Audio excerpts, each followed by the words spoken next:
Peran negara dalam perekonomian nasional. Negara adalah sumber kesejahteraan rakyatnya.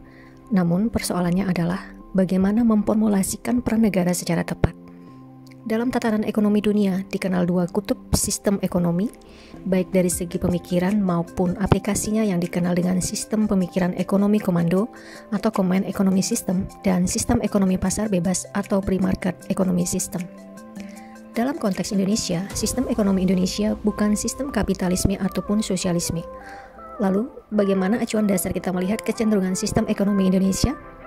Di Indonesia, beberapa tokoh seperti Emil Salim 1979, Mugyarto 1980, dan Sumitro sebagai pelopor istilah sistem ekonomi Pancasila memiliki perbandingan pemikiran. Tokoh lainnya adalah Ginanjar Kartasasmita tahun 1997 menggulirkan konsep ekonomi Pancasila dalam tulisannya Membangun Ekonomi Pancasila. Beberapa pemikiran dasarnya adalah sebagai berikut. Pertama, ekonomi Pancasila tidak semata-mata bersifat materialistis karena berlandaskan pada keimanan dan ketakwaan yang timbul dari pengakuan kita pada ketuhanan Yang Maha Esa. Keimanan dan ketakwaan menjadi landasan spiritual, moral, dan etika bagi penyelenggaraan ekonomi dan pembangunan.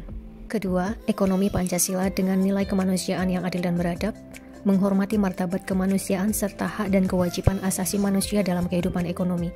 Dalam ekonomi Pancasila dengan demikian tidak dikenal economic animal, yang satu memangsa yang lainnya. Ketiga, ekonomi Pancasila mengakar di bumi Indonesia. Sila Persatuan Indonesia mengamanatkan kesatuan ekonomi sebagai penjabaran wawasan Nusantara di bidang ekonomi. Ekonomi Pancasila dengan demikian berwawasan kebangsaan dan tetap membutuhkan sikap patriotik dari para pelakunya meskipun kegiatannya sudah mengglobal. Keempat, ekonomi Pancasila dikelola dalam sebuah sistem demokrasi yang dalam Undang-Undang Dasar secara eksplisit disebut demokrasi ekonomi.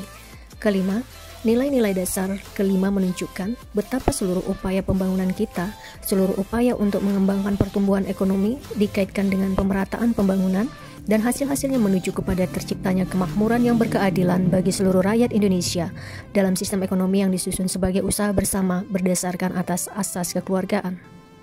Jika Indonesia tidak berada pada dua kutub sistem ekonomi komando dan sistem ekonomi pasar bebas, apakah sistem ekonomi di Indonesia diterjemahkan sebagai ekonomi kerakyatan? Jika ditafsirkan, sistem ekonomi Pancasila sebagai sistem ekonomi yang berorientasi pada sila-sila dalam Pancasila dan sebagai landasan hukumnya adalah pasal 33 Undang-Undang 1945, yang menjadi pertanyaan adalah sejauh mana peran negara swasta dalam kegiatan perekonomian.